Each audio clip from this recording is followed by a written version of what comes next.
Well, and we're just in a medicalized world. And so, Yeah. I mean, I cannot tell you how many people that I've suggested, and I don't push this by any sense, but I'll bring it up. I'll say, "Oh, you should try kratom," and then I hear it all the time. "Oh, well, I never take a substance that's not FDA approved." I'm like, "Oh, really?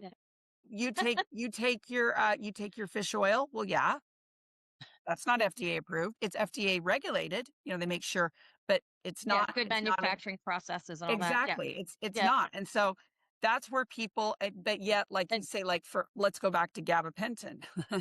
yeah. Heidi and I have this discussion, I swear, every day. But but the fact is, I have this condition. I trusted doctors.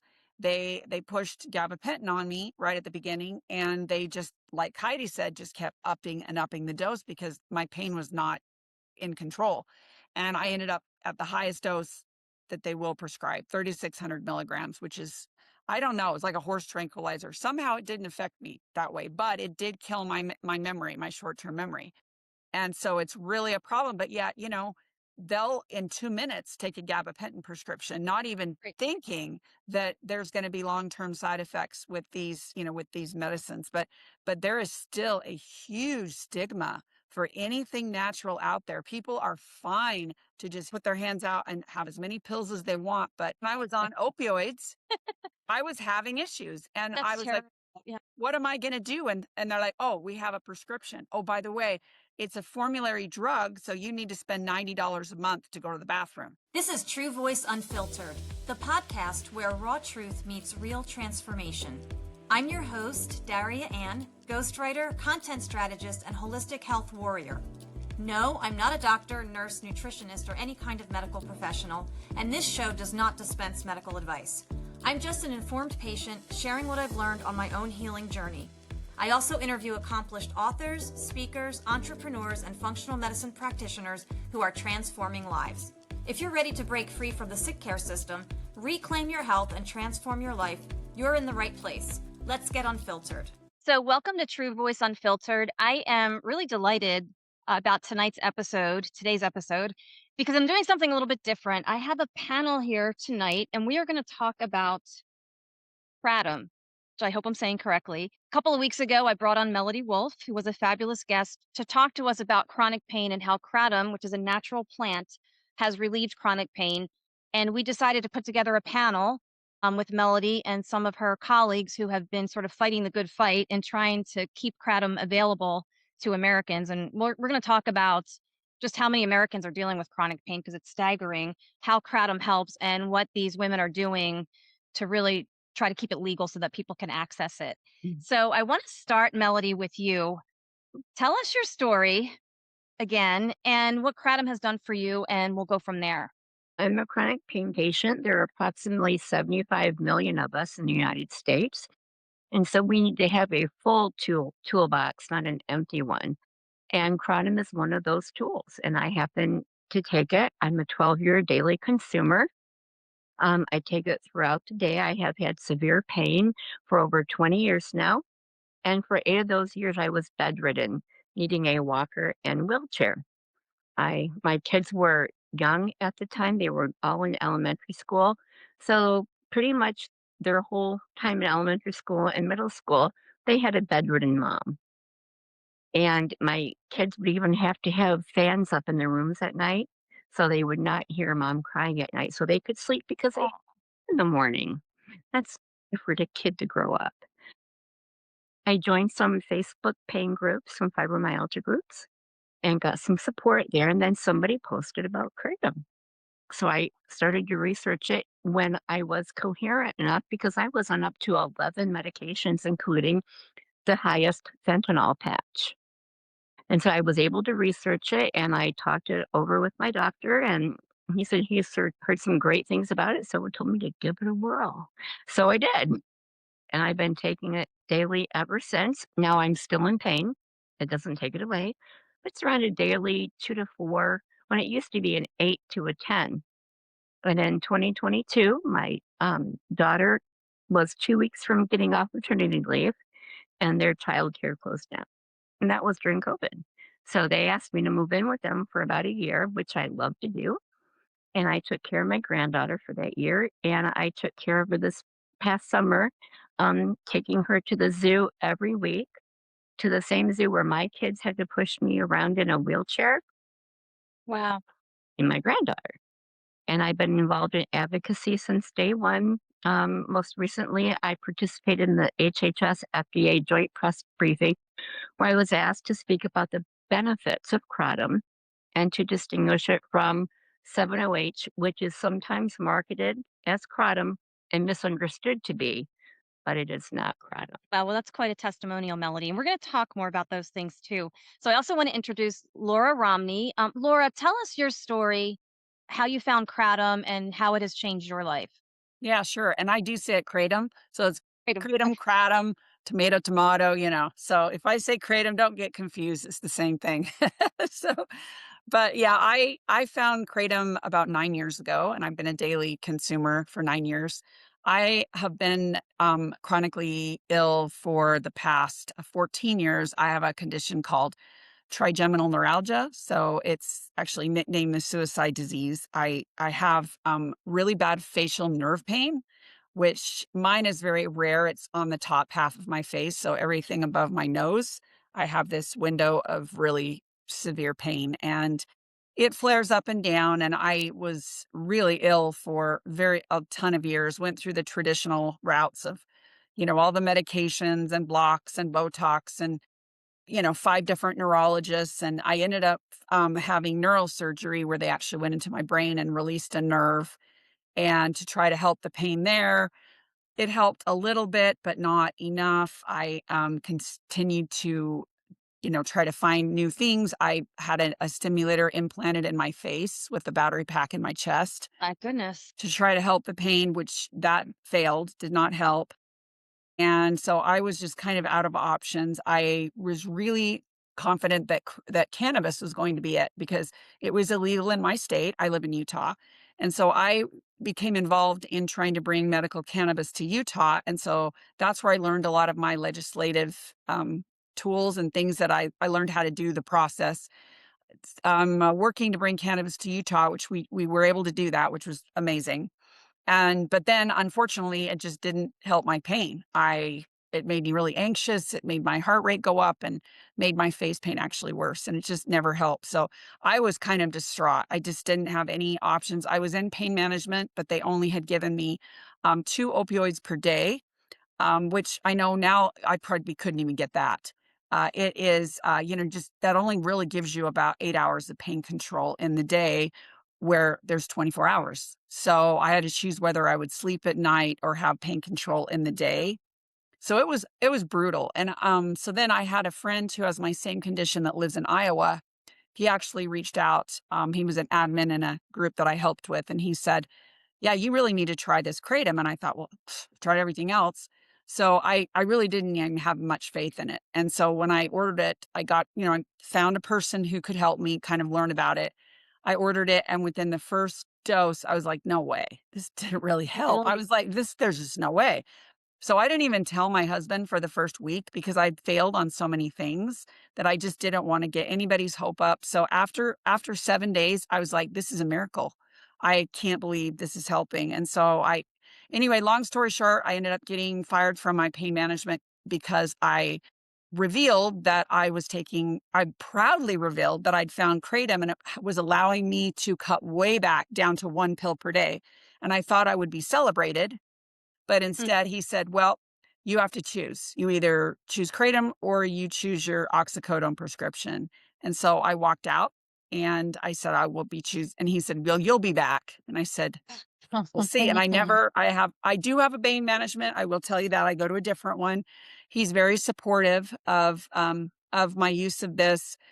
He still doesn't know a ton about it, but he's thrilled because I only see him once a year for a breakthrough prescription for really bad flares. So it's been a real journey for me to be able to, but again, I'm just like Melody, and I know I'm like Heidi too. When you find something, truly, when someone is really sick and they find something that helps, you will go to all ends of the earth to keep that available because it gives you your life back when you didn't have it before. So for me, that's why I'm super committed, and it's my passion project in life to really help others. I mean, my biggest joy is to find other people who are in pain and have them try it and to see some of their experiences. And it's just so amazing to get to see the relief that some people have. Yeah, that is quite a story, Laura. We're gonna come back to that, but I want to introduce Heidi and have Mhm. you tell us a little bit about you and your journey with Kratom, and we'll talk about where things are now and what you guys are fighting for. Yeah. All right. So I'm Heidi Sykora. I'm a doctor of nursing practice, retired nurse practitioner, and healthcare executive. I lived in pain my entire life, and I was dismissed my entire life. I've always been highly functional despite the pain. I was just raised in an environment that you weren't allowed to you just weren't, you just had to keep going no matter what. And my father was, and I'm thankful for that. He was pretty tough and there were no excuses. So I just learned to live with it as best as I could and kept moving forward. I tried to get help early on. I was having a lot of neurological symptoms in my 20s. And so I was diagnosed at that time with dysautonomia. And then I continued, and there was no explanation for, especially I had a lot of episodic pain, like little things. I would get an injury and I just wouldn't recover easily. And so I would, just take what I could as far as over the counter.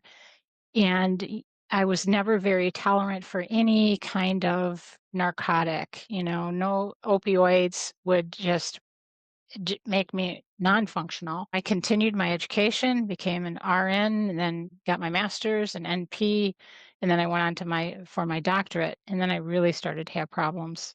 A lot of pain, focus was a problem, balance was a problem. Eventually, I couldn't walk straight.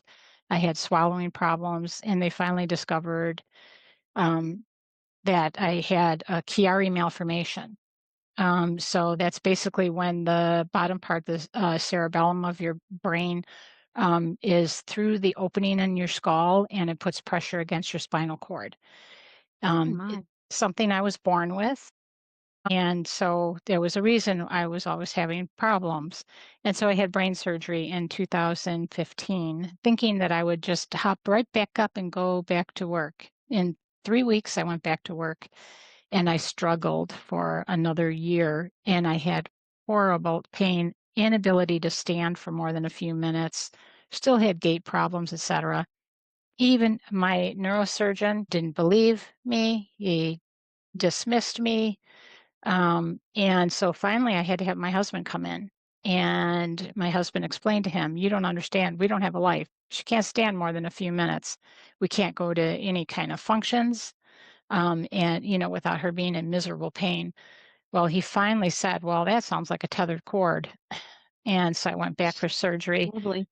and so, he released my tethered cord and that definitely made an improvement in my gait. I could walk straight, again, but I still had continuing pain. Eventually, to make a very long story short, because I don't even know if these gals have heard this whole crazy story, I was diagnosed with Ehlers-Danlos and then eventually hereditary alpha-tryptosemia. So this constellation of rare genetic disorders, a lot of people who do have Ehlers-Danlos also have the HATS and the Chiari. So I really tried so hard to participate in rehab, but the pain would keep me from doing it.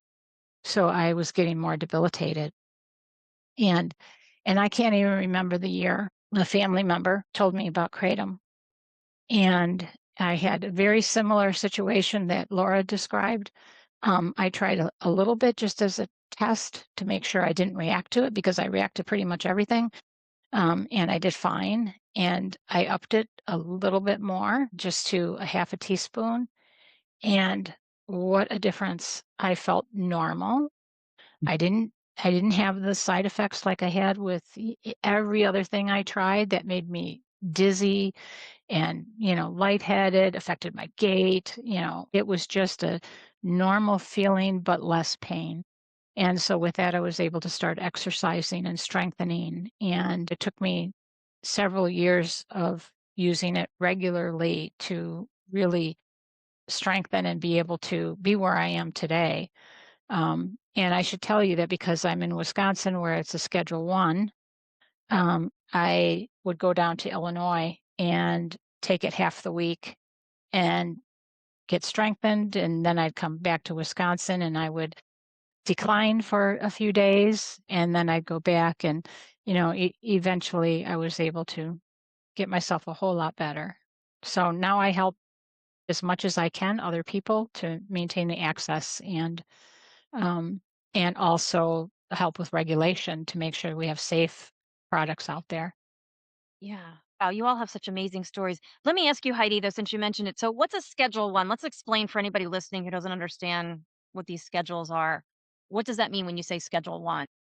It means that basically no one can access it except in very um, high level research studies, and even then, it's very difficult under a Schedule 1 to do any kind of research.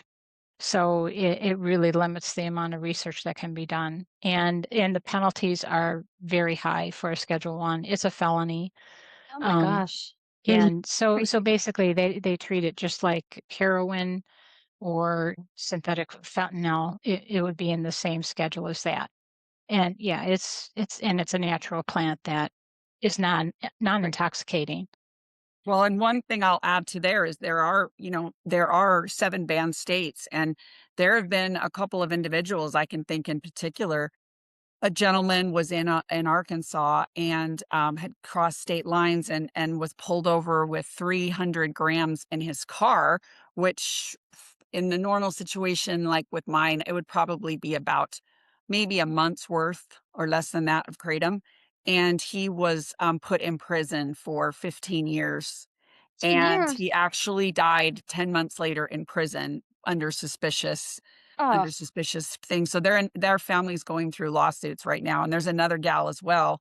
Her name is Shayna Brown, and she's, going to be going on trial too. So it's unbelievable that, like you said, crossing a state line, you can have a protected product that's doing nothing, and you cross state line and you literally can go to jail as if you are a cartel oh my god. And person. yet sane. And yet here we are. All of you are very rational, we're having a normal conversation. That's only because you don't know us that well, That's Daria. right. All right. So, wow, my God, I have so many questions. I don't even know where to begin. So let's just kind of back up and talk about what kratom is and is not. So, Laura, let's start with you. Just tell us about kratom, what it is, what it's not, and where all the confusion comes in. Sure, sure, no problem. So this is a botanical that's been around for thousands of years. It's grown mainly in Southeast Asia, in like Thailand and Indonesia, and then it's imported. So it's a big tree actually, very large leaves that are picked and then dried and then ground into a powder, and that powder then is imported here to the United States. There's very few places. There's a little place in Florida that grows it. There's some in Hawaii, but it's mostly imports. So it's been around for forever. The people over in Indonesia, they actually pick the leaf off the tree and chew it. And as you can imagine over there, they don't have medicine. So that is their medicine. They will chew it to get through the day, to give their pain, aches and pains. And then it also gives them a little bit of an energy boost, kind of like a caffeine. And so they've used it medicinally over there for thousands of years. And then it's been here into the United States. Gosh, I think the earliest recorded was like 1985. You guys can quote me on that. But it started gaining popularity really more into the turn of the century. And it started gaining more and more popularity, especially when the opiate epidemic hit. And all of a sudden, people can't get pain medicine, and people are starting to look for alternatives. I truly believe that cannabis opened the way for this as well, because the whole United States has been fighting very hard to get cannabis scheduled and just to have it recognized as a reputable plant medicine. And so I think now people are starting to go, oh, there are plant medicine alternatives. And so that sort of started this whole, kind of thing where people started finding out about it. Before I started taking it, I barely heard of it. So it's again, but now it's starting to be more and more popular. You're seeing it in stores. But there has been an uptick in various different types of products now. It used to be a lot more basic, and now you're starting to get a lot more how I put this, creative products that are coming on the market that are causing a lot of problems. And the biggest problem that we're seeing are the synthetic versions of it. Imagine a lot of people are familiar with Delta 8 because it's caused the same sort of a kind of, hoopla in the cannabis world because it's synthetic. That's kind of what this is. But it's incredibly powerful, in a natural kratom leaf, 7-hydroxy, I'm going to call it 7-OH, 7-hydroxymitragynine, is a tiny alkaloid. It's one of 50. And it's less than 1% in most cases, just tiny, tiny amounts. But there has been a way that they have synthesized this alkaloid with pool shock chemicals to create a synthetic product that is literally, it is a full opioid, and it has the binding affinity that's 14 times greater than morphine. And these products are being sold in gas stations and in convenience stores. And if they are in an unregulated state, then literally a 15-year-old could walk in some cases, and purchase these off the shelf. And we can go into that. I know Heidi and Melody can talk to you a little bit more, but that's just kind of a background of what it is. I will tell you how I know how I take it, because a lot of people don't know what it is. I should go get some in a minute and show it. I'll run in and get it when they're talking. But it's just a green powder. I mix it up in water in a blue blender bottle with a little bit of flavoring, and I drink it. It's got imagine if you ground up a leaf and drank it. It's gross. It's got a very bitter, Yeah. gross taste to it. But within about 15 minutes, that pain level starts to go down. And it just is really really a miracle as far as how it works. But the best part for me is it helps me feel normal. Because if anyone that is sick, we don't care about highs. We don't care about anything like that. We want to feel like ourselves Right. because we've not felt like ourselves for years. And to be able to find something that goes, wow, like for me, I can go bowling. I can play my flute. I can walk my dog. That Yeah. to me is a gift, and without having that altered feeling. So that's sort of a little bit of a background on what kratom is. And while the girls are talking, I will go get some so you can see it. Okay. So Melanie, let me ask you this. So then so the leaf comes from Southeast Asia. Are there companies here that actually do the manufacturing, whether it's in capsules or selling it to you in a powder? Like, how does that work? I'm not I'm not quite involved in that a lot, but it's imported and it kind of depends. Sometimes I think it goes through a middle person and sometimes it doesn't. Uh, Laura would probably be more about the testing procedures, but it is tested. And that's why when you pick your Kratom products, you have to go and really do your homework on your vendor. I make them provide me lab results.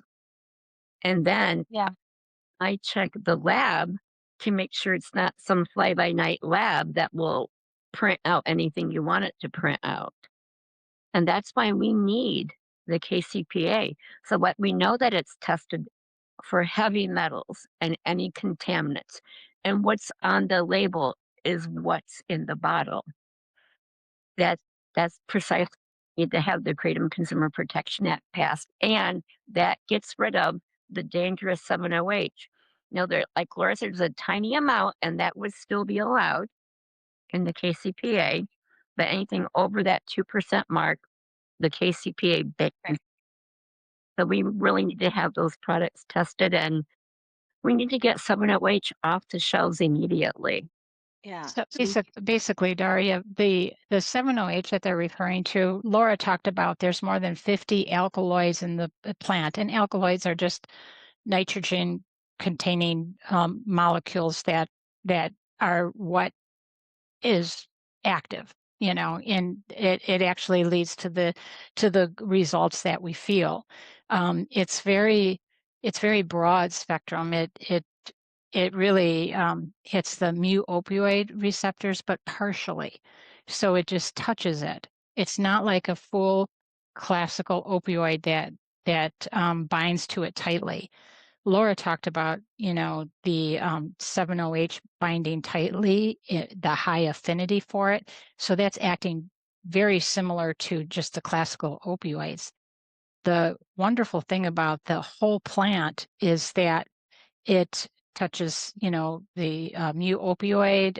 It has some serotonergic effects, adrenergic effects, and there's kind of like antagonism and agonism, and so it's a pump, a brake and a pump at the same time. So it gets like this gentle effect overall.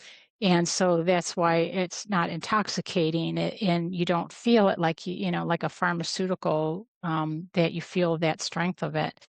And so when the leaf comes off the tree, it doesn't have any 7-OH in it or 7-hydroxymitragynine or mitragynine. We say it both ways. I think mitragynine is the proper way now. So 7-hydroxymitragynine is formed through the oxidation process of the leaf drying, but in very trace amounts. So it's not a natural alkaloid in the plant until after harvest. See. When Now I'm spilling it on my desk. But Oh, can look at you that. see, explain to her, see, I've got two different kinds. Can you tell there one of them's a red and Yep. one of them's a green strain? The one on the left looks like it's dark, like a little bit. There's some darker colors in there. Okay. Yes, yes, yes. Do you want to explain that, Melody? The difference between the two? Internet consensus, because I do not have the scientific background, is that the green strains can have a little bit of energy, some pain relief, but the red strains are um, talked about having a more pain relief, a little bit more calming effect. It can make some sleepy. Right. Greens and reds, no difference. Yeah, me too. Right. And so some people say it is a subtle difference for them. Some people say it's a marketing. At the scientific symposium, they said, right now, we do not see the science that there's a big difference in the strains. And then they said, having said that, we don't have all the science in yet. So there could be something that we don't understand yet. No. Yeah. Now let me ask, in terms of dosage, though, is it like anything else? Like it's really going to depend on the person, how much you need. How does that all work? Yeah, So, So, yeah. yeah, it very is. I mean, we always say this is when I'm having people want to try it. I always say you start low. Now, the thing about kratom is actually less is more. So, what you want to do is you want to continually take the lowest amount that you can possibly take that will give you the effect that you need, which in my case is pain relief. So, it's not one of those things that you consistently chase. Okay, I'm going to go up to the next, to the next. You just say, hey, oh, I hit, like I know one person that takes a fourth of a teaspoon.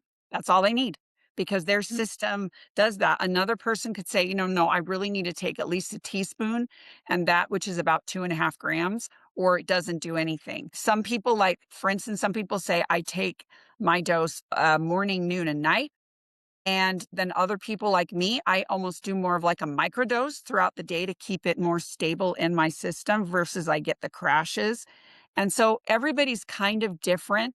The one thing I will say is there is a mechanism, and I know Heidi's really good at explaining this, that it has a natural ceiling that if you take too much, you will vomit. Your system kind of has this ceiling effect where you can feel a little, they actually call it the wobbles. Not that it's a weird, you feel a little like, woo, and then you'll throw up.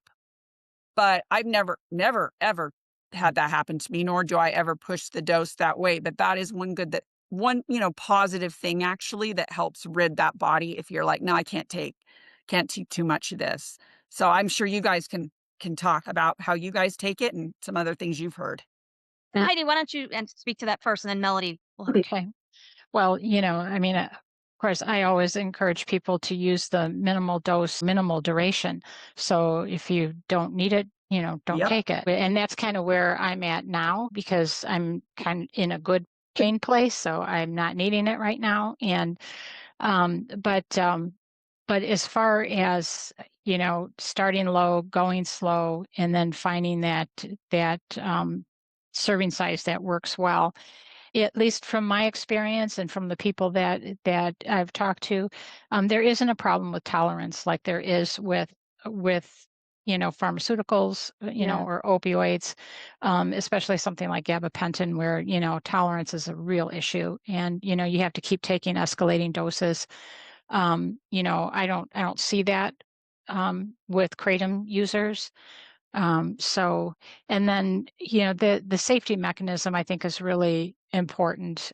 It's not a comfortable feeling if you take too much. It's not fun. It's not a fun feeling. It's not a high feeling. It's a, ugh, I don't Yeah. feel good feeling. And so I think that that's a safety mechanism. The other thing that is vitally important is, you talked about the scheduling. Um, the scheduling criteria is really based on the 8-factor analysis.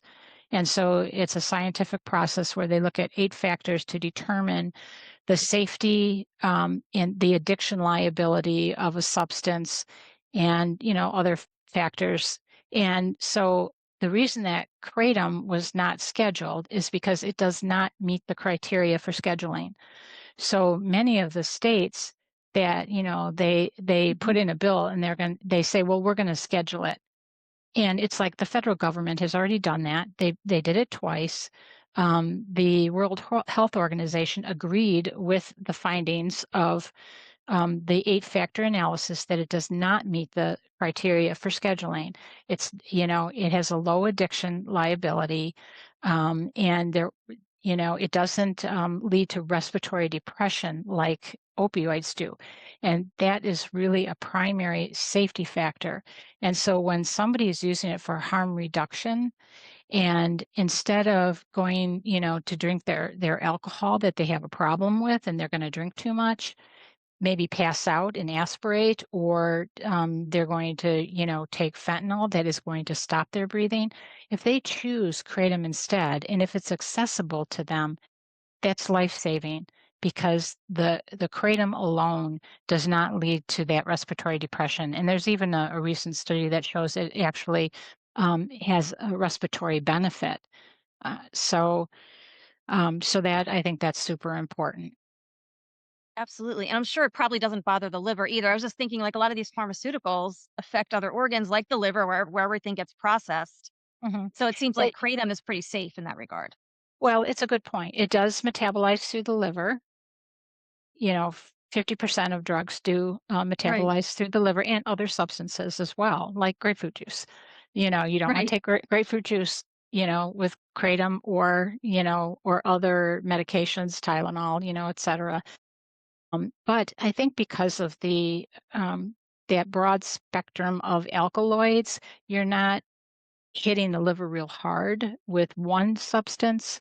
And so we really don't see a lot of cases of liver toxicity. Now, it does happen that somebody ends up with a liver, issue. And typically it's not just because of kratom. They might be taking kratom but they're also taking a lot of other things, or they all, have some sort of, liver disorder. Mhm. Right. Yeah, my point in bringing that up was that, they push these pharmaceuticals that do over time damage your organs. And then, like Melody, we talked about this in our interview a couple weeks ago, right? Commercial for one pharmaceutical. In that same commercial, they're saying, well, if you had a reaction to this, now take this. It's just Mhm. that they're okay with Oh, it's stack like, going. yeah, I mean, it's insane. First of all, I think those commercials should be banned. Um, They're y- trying to, by the way. yeah, They're trying to yeah, get which those is banned. good. I hope so. I mean, it's us and New Zealand, I think, are the only 2 countries that even allow that. I mean, it's disgusting. Uh, but I brought all that up because I just to say that they're okay with, having all these side effects and taking prescription after prescription to deal with side effects, but taking a natural product, which, by the way, nothing natural can't be patented. Is that correct? Am I correct in saying that? So I think therein lies a lot of the problem here, a lot of the resistance to Yeah. this. Well, and we're just in a medicalized world, and so, Yeah. I mean, I cannot tell you how many people that I've suggested, and I don't push this by any sense, but, I'll bring it up. I'll say, "Oh, you should try kratom," and then I hear it all the time. "Oh, well, I never take a substance that's not FDA approved." I'm like, "Oh, really? Yeah. You take your fish oil?" "Well, yeah, that's not FDA approved. It's FDA regulated." They make sure, but it's Yeah. not Good it's not a manufacturing processes and all that. Yeah. exactly. It's Yeah. not. And so that's where people but yet, like you And say, like for let's go back to gabapentin. yeah. Heidi and I have this discussion, I swear, every day. But but the fact is, I have this condition. I trusted doctors. They pushed gabapentin on me right at the beginning, and they just, like Heidi said, just kept upping and upping the dose because my pain was not in control. And I ended up at the highest dose that they will prescribe, 3,600 milligrams, which is, I don't know, it's like a horse tranquilizer. Somehow it didn't affect me that way, but it did kill my memory, my short-term memory.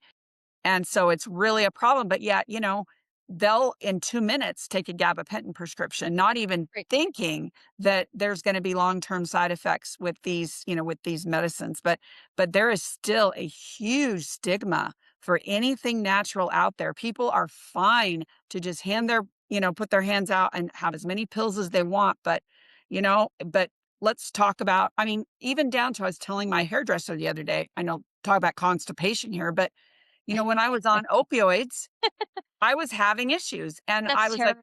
Yeah. "What am I gonna do?" And they're like, "Oh, we have a prescription. Oh, by the way, it's a formulary drug, so you need to spend $90 a month to go to the bathroom." And so I was Oh, taking this medicine, but what's crazy, anyway, ended up stopping that after a while. But then kratom, that is one side effect. It can cause constipation. But then doing my research, they said, "Oh, you just need to take magnesium Mhm. and yeah, you're good." magnesium's awesome. Yeah. So I was Yeah. Yep. like, so I Yeah. started taking magnesium. I'm like, why did my doctor, when I was complaining about opioid constipation, why didn't he say, well, let's get you started on some magnesium? Yeah. No, no, no. It was, they got paid with that formulary drug. Yeah. So this is the trap we get into. Well, And these doctors are just petrified to look at anything alternative, but they're starting to be forced to. That's one great thing about cannabis, is that it's forced them to have to recognize, hey, there is alternative medicine out there that we are going to have to recognize. And I'm hoping that kratom will get there someday. well, yeah, I hope so. I mean, there was a time in this country where homeopathic was the norm, and then I won't Yep. get into the whole thing with the Rockefellers. I'm sure you ladies are Yep. all Oh aware of yeah. that. But basically now I think I call it corporatized medicine because everything's a big health system, and standard of care is another thing that it's a legal term, and that's what they have to follow. And who cares what the patient wants? And I Mhm. just feel like whatever education they get in medical school is all controlled. And most of Mhm. these studies that you see, I'm not talking about the kratom studies, but I just mean just in general, sponsored by pharma. I mean, I always look to see who funded a study if I want to Mhm. figure out how legitimate that study is, whether we're talking about food or Mhm. medicine or whatever it is. I mean, it's just crazy, and I think how much of this is insurance driven too? Do you ladies think in terms of kratom? Boy, that's a good question. I haven't ever thought about insurance because we're just fighting, more big pharma, but Well, I that's think I think that the insurance part of it is, as you said, it's corporate driven. Um, that you, for an insurance plan, you do need to see your doctor Mhm. and, or provider, and then they, go per that standard of care. Although, as a nurse practitioner, I have to tell you, I was way, I mean, I definitely have always really been open to alternatives and really a more holistic model, person-centered, very person-centered, which is quite different than how, Oh the yeah, assembly line kind of medical care that is happening now. You see a yeah. patient every 5 minutes. I never liked Well, and that that's kind of, insurance dictated. Yeah. Yeah. yeah, I mean, I could Mhm. never operate in that because I just saw that it wasn't working. I spent more of my time de-prescribing than prescribing. And it was, really kind of appalling the combination of medications that people would be on. And I'm seeing that now when people are blaming kratom for people having issues. And, I review their medication list and it's like, well, okay, they're on multiple things that can lead to serotonin syndrome. It's probably not the kratom that's the problem here. Yeah, So exactly. I was on 11 medications, and now I'm on 2. Jeez. Wow. Nope. And when I went to my doctor telling him that taking all these medications is making me nauseous, guess what he did? gave you anti-nausea medicine. Yeah. So Oh I yeah. could all of them because I kind of like feel like I have to throw them up. So he gave me something so I could keep them down. Mhm. And, Ugh, yeah. and now is my cholesterol and thyroid, both issues I had before I started taking kratom. I've had those two issues forever. and those are the only 2 medications I'm on. One of Yeah, my it's Yeah. biggest frustrations is when you see, you see providers doing the same thing that's not working. And Daria, I did listen to your podcast about the hormone clinics, Yes. and Thank you. that is a prime, it is a prime example of, I hear of so many women that are having problems, with hormone related problems, endometriosis, PCOS, et cetera.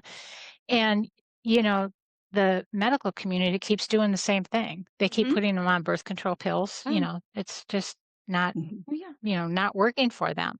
And yet natural hormone balancing is really very successful, but we can't get, it can't get people to do it. They're like, Yeah. well, my doctor tells me I need to take this pill. And so there's such a strong leaning towards just listening to the doctor and giving handing your health over to this person. And I'll tell you, a lot of physicians are glad to take it and be the boss, of your body and of your health. And, that's really not a model that I was ever um, operating within. I was always, Yeah. person centered. What's important to you? Because just sometimes people will come in with bad diseases, but that's not really what's bothering them. You know, I- Yeah. they might be doing fine with that disease, but what is keeping you from living your best life is the important issue. Well, and one Yeah. Well, thing with I Oh, sorry, with go my ahead. pain No, go ahead, love. management doctor, it was really interesting because, and again, I want to bring up the point that it's really a shame that we can't be open with our doctors about this because there's too many doctors out there that don't will not recognize it. Patients are terrified that they're going to have any number of medications removed or they're going to get kicked out of the Yeah. practice or anything. And I, a couple months ago, went to my pain doctor. Again, I've been very open with him. I've had a really great relationship with him. And I asked him, I said, so how many of your patients are on Kratom? I said, do you have a lot of patients that are on Kratom? And he goes, yes and no. I'm like, yes and no. He goes, Hmm. yes, but do they tell me no? And I thought, oh, For them. interesting. And I thought, how sad is that we can't be open enough with our doctor to be able to discuss something rather than hide it and try. And then like Heidi said, that's when you start coming up with interactions, and that goes with regular medications as well. I mean, you should be able to Right. be totally open to your doctor.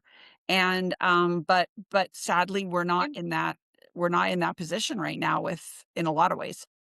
It's funny, my dad, he was one of the last doctors that was in private practice. He was a general and vascular surgeon, and he had his own practice, so it was bad. He was fighting with insurance companies back in the 70s and 80s, not as bad as it is now, and it certainly wasn't corporate medicine that we have today. But for some reason, he always told me, I have to say this, I'm a surgeon, but that's a last resort. Like, I never want to put the body through that. Of course, back then it was like literally, it wasn't like he wasn't doing laparoscopic surgery back then. But I always had this, I don't know where it came from, but always had this inclination toward more holistic things. So when I was 19, I went to a gynecologist because my periods had gotten very irregular. And she was like, and I'm going in there thinking she's going to tell me what's wrong. We're going to identify a solution. We're going to fix everything. And her answer was, I don't know what's wrong, but I'm going to put you on the pill to make your body think it's having a period. We're going to create a false scenario. And I was at Mhm. 19 and I looked at her. I'm like, well, what is the point of that? Like, I don't understand this. Why can't you tell me what's wrong? And the only thing she could tell me was, oh, well, I have a lot of patients like you. And I'm thinking Mhm. to myself, this is not comforting. So it was, she gave me a synthetic form of progesterone. I think I took one round of it. I'm like, I'm done. And it wasn't until I was like in my early 30s, I went to a business meeting. I wasn't even in a medical setting. And we had a speaker that night, a woman who was, I won't say the name of the company, but part of what they did was they made natural progesterone cream made from yams. And I thought, Mhm. just like you ladies, you know what? I was like, okay, I'm at the end of my rope. I'm still dealing with this problem. If it can't hurt me and it might help, I'm going to try it. That was all I needed. It regulated, from then on, I had regular periods. Wow, that's So, amazing. and I Mhm. remember that woman saying in her presentation, they can't patent anything that's natural. That is why Mhm. they have to synthesize, they have to go in a lab and create like a fake version of this and the other hormones too. So, Mhm. like, that's why I sympathize with your cause, because in a different way I've been through the same thing. I wrote a whole book about it because I'm trying to get people, just getting back to that mindset where the doctor is God and they know everything and you're just going to outsource your health. Like, no, like speak up. It's your Yeah. body. You know how you feel. And you have to honor that and you have to be willing. If that doctor's not going to listen, go find somebody else. And for me, I'm off of insurance. I see a nurse practitioner, Heidi, Mhm. several times a Good. year. She renews, and it's great. And we get to the root cause and we do the right blood work. And, that's another thing. I'm sorry, I won't go on and on. Just let me say this one thing. With thyroid patients, the other issue is just like endocrinologists. They might test TSH and that's it. They're not going to test reverse T3, the thyroid antibodies. And even if they do, and your antibodies are in the 800s, which happened to me, they'll tell you, oh, it's nothing to worry about. We'll just keep an eye on it. Like, antibodies should not be in the 800s. They should be 0 or as low as possible. So it's just crazy. The whole system is just out of whack. Mhm, Yeah, mhm, I think integrative medicine is really helpful too. So, Yeah. if you have the opportunity, and your insurance allows somebody to, have both, primary and integrative, that's wonderful because then you get kind of two viewpoints, for whatever issues that you're dealing with. And I found that to be extremely helpful. I always share what I'm taking. I'm always honest and I gauge the quality of a practitioner based on that. mhm, If they argue with me, if they, tell me that that's not what I should be doing, and they don't have the receipts for that, you know, I'll be like, well, tell me how you know that. mhm. And if they don't, then I'm just out of there, and I won't go back. I did tell one physician who was a specialist for Ehlers-Danlos that I was taking kratom in in Illinois. The doctor was in Wisconsin. So I could understand how if I had told them, I take it in Wisconsin, they'd be concerned because it is illegal in Wisconsin. But I said, I am taking it in Illinois. And I got in the car to drive home. By the time I got home, I had a message from my primary care doctor that the specialist that I saw let her know that I was taking kratom. Oh, So, no. yeah, I already had told her, but, she wanted to let me know. Uh, So, of course, I never went back. That was just such uh, a break trauma in trust. Betrayal. Trauma Betrayal. traumatizing. Oh, Yeah. medical trauma is a real thing, and Yeah. if all I have to say, if anybody doesn't believe medical trauma, just have to go to a pain management doctor, and you'll see medical trauma because you're constantly worried, are you going to be testing positive for something? Are they going to blood test me, to P test me? Are they going to question me? Do they think I'm, crazy and they want me into a psych thing? And it's a really bad situation we're all in where we're questioned. And now with the opiate epidemic, we've become literally dismissed, completely dismissed. And I think that's what makes me the most angry about this whole kratom thing is that I sit in all of these hearings and I hear all of these lawmakers and they talk about how of course they're the ones that all support the opiate epidemic. I'd say opiate epidemic.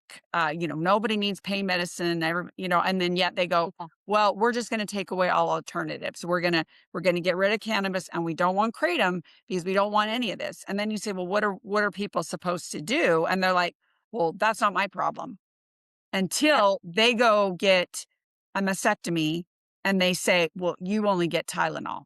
I mean, literally there's a city that is in Florida right now that just came out with a new policy that the only thing their first responders are going to be allowed to give, this is car crash patients, is they can give them IV Tylenol. That's as much as they will give Oh them. my God. First, wait a minute. What city? I'm in Melbourne, Florida. Do you know what? Oh, you are. Yeah. It's okay. I'm What gonna city? remember. What do you remember what it was? Heidi or Melody? I, I'll remember. gonna, I'll, you One can of those look it up. patients. I'm one of those patients. Tylenol does absolutely nothing for me. I might as well eat a Tic Tac. There, If well, it does but I mean, nothing. can you imagine you go up to the jaws, cut the person out with the jaws of life and say, well, we're gonna give you IV Tylenol Oh because my we don't want to get gosh. you addicted. And I mean, this is how far this pendulum has swung. Yeah. And so And the misinformation is just so prevalent in these hearings because, and again, I have to say, I'm going to go on a little rant here because I've really been, I guess I was in some delusional world that the legislative process really works. Because Yeah. I used to think that, hey, you contact your legislator, you tell your reps about what you stand for. Let's say someone is having presenting a ban bill, and that person will have 15 minutes of expert testimony that will just twist facts and skew them and make it sound like kratom is the worst thing that's ever hit the planet and people are dropping in the streets and children are running down and having gummy, they're buying gummy snacks that are kratom. I mean, we've heard this. I'm not making this up. And you will hear 10 minutes, 15 minutes of this testimony, and then they'll say, okay, now we're going to have public comment. Ooh, we're out of time. We're going to give everybody 30 seconds to a minute to be able to say their word. So then all of a sudden, a person like Heidi, oh, she'll tell your experience from Tennessee this week, but they'll show up and, experts, and they'll give them 1 minute. And the lawmakers who haven't reviewed any of the science, they haven't looked at any of the facts, they sit down and they judge on 10 minutes worth of testimony on an issue that is going to change people's lives. And it's just so frustrating. I know all of us ladies, our poor computers have had a lot of assault thrown at them. We mute and we scream and we yell and we because of That what we hear, and it's just so frustrating. It's Sarasota County, Florida. okay. That's it. Interesting. It's the Okay. county. Sarasota County. Yeah. On the And by West the Coast. way, they have actually banned kratom. Sarasota County has banned kratom as well. Mhm. It's one of the My goodness. only counties in Florida that have banned all kratom. They You know, just want you to suffer in Sarasota That County. is crazy. Well, Yeah. well, I'm on the East Coast. I'm Well, about 4 hours welcome away to the from you. county of, they should call it This is Sarasota crazy. Suffering County. There Yeah. you So, go. Laura, oh my God. So I didn't even realize it got down to that such a local level with these bans too. I yes. mean, that's crazy. I You mean, should see our tracking sheet. It's a mile long of we get alerts every day telling us about the next local ban and who we need to, if we can zoom in. A lot of these you can't zoom in. Even big cities, they won't even have the ability to zoom in. We have to write letters. We push advocates to try to get out there because if you do not show up and you do not make your voice heard, it's history yeah, because yeah, it's gone. And Laura, some cities ban possession as well as sales. Now, sales, especially because of the synthetic substances out there, that's, understandable how they would look to really ban those substances. So we always encourage regulation is better than banning all sales because there's one bad apple, so you're going to throw the whole bushel out. But the possession bans are really bothersome. I mean, because you have basically town supervisors who have no background in any kind of health issues or even wellness issues, and they're determining that citizens cannot take something that's legal in the state. I mean, that's just to me, talk about overreach. That is stepped It way is. too far. It's tyrannical. Melody, Yeah. you wanted to add something here? Laura and Heidi and I were all at the Kratom Scientific Yes. in February, and the keynote speaker was Dr. Nora Volko. She is the director of the National Institute of Drug Abuse. She has the same favorable stance that she has had since 2023 when she testified at the U.S. congressional briefing on it. And there were regulators and scientists from every U.S. healthcare agency. A ban was not mentioned one time, not one. And we have all of these local council people and state legislators trying to ban it when no one spoke about that. The entire conference, not one of the regulators or scientists from any of the agencies spoke about a ban. So we're just trying to get the message out there. Please follow the science Yeah. and the HHS and FDA, who are not looking to ban kratom, but they want to get 7-OH off the shelves. Right. Well, you know, I mean, after the last 6 years, I mean, when, it was okay to go to the liquor store, but not to the gym or to church, I mean, I don't trust anybody anymore. I don't believe that at any level, whether it's local or whatever, that has anybody's best interests at heart. But like, so where do we go from here? Wait, and before I go there, Heidi, I had a question. So it's illegal in Wisconsin, so also possession is illegal. Like you couldn't even be in Wisconsin and order it online. Is that how that Right, works? right. No, they Wow. couldn't ship it. Okay. Not only can you not order it, every time I leave Illinois, I have to search my car and make sure, did I leave any behind? Do I have a few capsules that maybe I put in the car so that I would have those when I took care of the grandkids? And so, that's a concern because if they find it, Nana That's goes so to insane. jail. That's insane. Really insane. Well, and So and Melody, I mean, Utah. We just faced a ban threat here in Utah, and this was with a protected state. We had a Consumer Protection Act in place that really protected patients, but we had a very zealous senator who thought that this was the devil's lettuce, basically, and wanted to ban it all. And it was a fight. We fought so hard, Mhm. and they ended up cracking down. And now it's only plain powder and capsules that are available. All of the extracts are not available. But yet it's not a full ban. But now Melody in her state, now they are facing a ban in her state. And so, and again, do I feel comfortable that Utah was the state that we all fought because it was the very first state we thought, wow, we don't have anything to worry about in Utah. And then look what happened. So even though I've got good laws right now, a year from now, yeah. What's interesting, Daria, is many of these legislators that are driving bans just happen to be attorneys Yep. that are working with somebody from a treatment center that, Hmm. you know, hmm, I don't know what's going on there, but and I our just son, wonder. and our attorney, ours in Utah, he was a trial attorney, an Oh, of accident course. attorney that was working with a kratom litigation case. Yet he sponsored the litigate, sponsored. No conflict of interest there or Oh, anything, right? none, Yeah. not I at was all. just it's so funny you guys brought that up because I was just gonna say, like, follow the money, find the truth. I was just gonna ask how much you thought money was playing a role in all of this. Because unfortunately, it's usually the answer to things when it comes to Oh. anything dealing with local government, like I said, local, state, federal, whatever. But so where do we go from here? Like, what's like Melody, for example, in Michigan? So what's happening there? Are they Well, They're considering passing the ban, or what's going on? considering a sales ban, which we So have silly. Misty, and I'd love for you to have her on your podcast at some time. Um, she got cut off from her pain meds, and so she started going to the street for them. Then she became addicted, and she couldn't get to her dealer, and she made it to a smoke shop, and she found kratom there. And so that saved her. Now, if that would have happened if they were to pass a state ban, somebody like Misty would not be saved.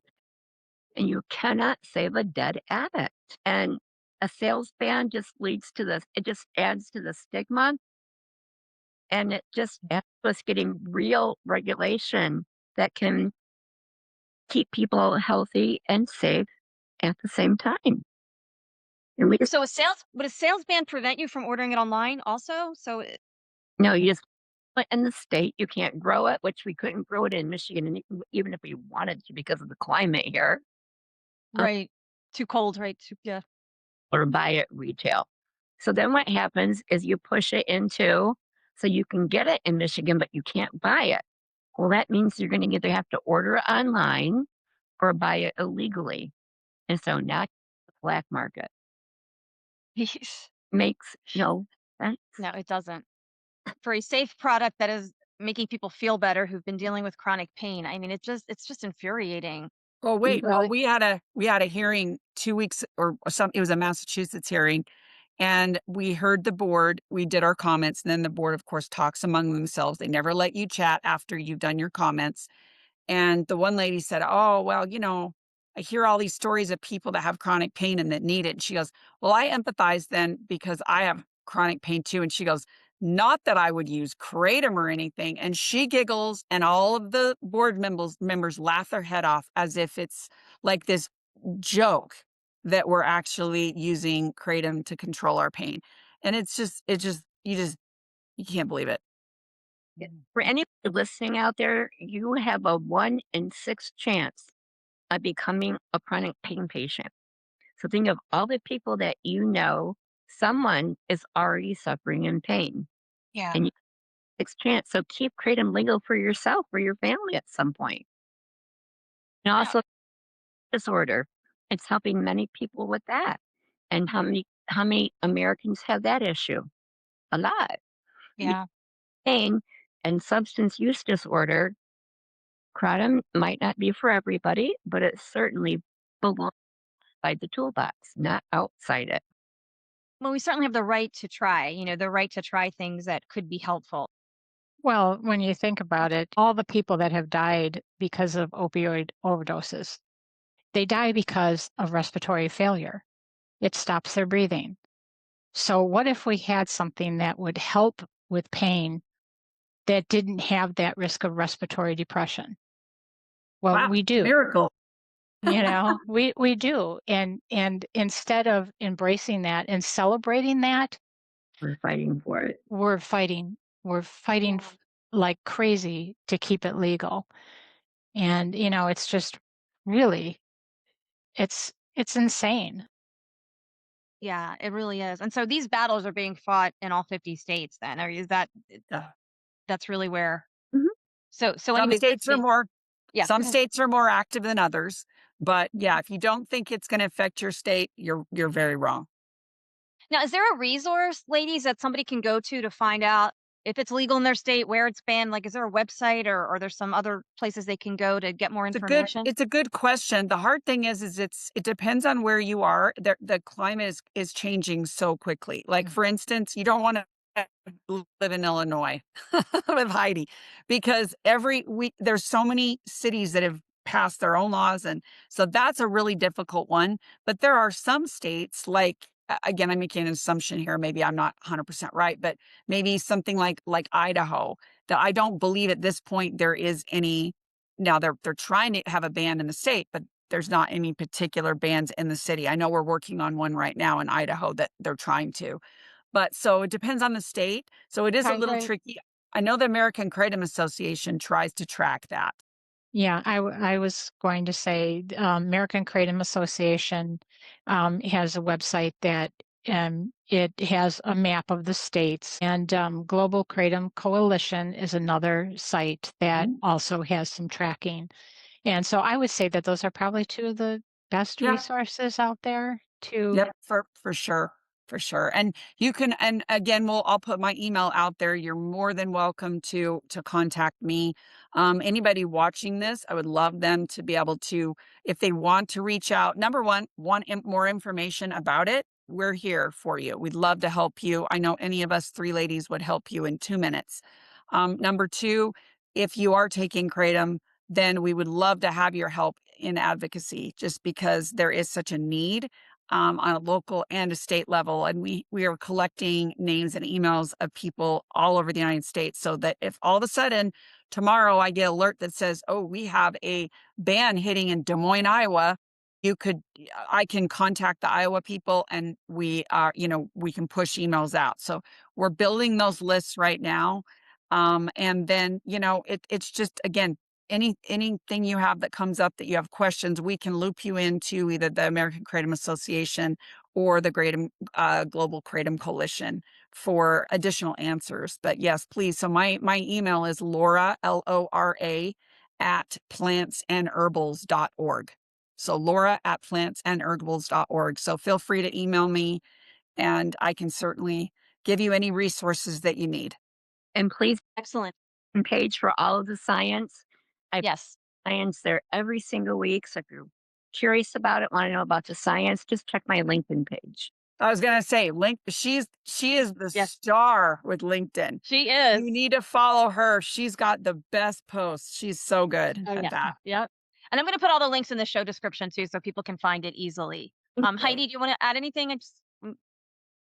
I don't think that we even talked about the International Plant and Herbal Alliance that Laura and I work together, and and I volunteer. But that website is internationalplantandherbalalliance.org, and so you can get information on there as well. And my email is Dr. Heidi Sykora at plantsandherbals.org. Awesome. And Thank if you. you something you'd like us to come to your community on a Zoom, or even if we live close, we would love to do an educational presentation for your city council, just or your area or your local government or state government. If you have any connections, we'd love to sit and educate because that's our favorite thing to do. Yes.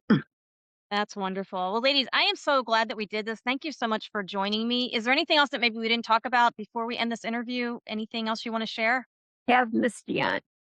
Okay, I will definitely put me in touch with Misty. I will be happy to interview her. Yes. Listen, I'm a medical freedom advocate. So, I believe in She's perfect. She can give you a whole nother side of kratom that we didn't even talk about. So, and it's just wonderful. as important. So, yes, she's a great contact. So I'll look forward to that. Well, thank you all for joining me, and I wish you much success in keeping kratom legal.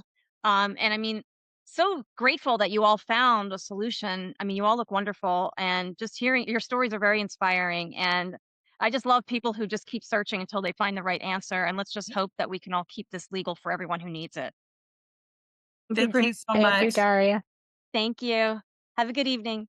Hi, I'm Dr. Liz. I just want to tell you how amazing and easy it was to work with Daria on my book. You see, I've had a book for a while, been sitting on my desk, sitting on my computer. Maybe you might be able to relate to that.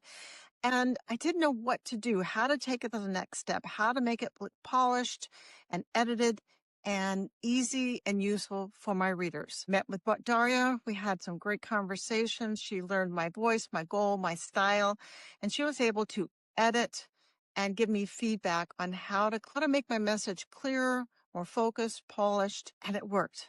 I have a book. In fact, I have a book and a workbook that she's edited for me and guided me along the pathway. So if you're maybe a little bit like me, that you have a book or you have an idea and you haven't known where to take it, how to take it to the next stage, reach out to Daria. She's a game changer and she's really easy to work with and takes great pride in her work as well. So join me in the publish author arena.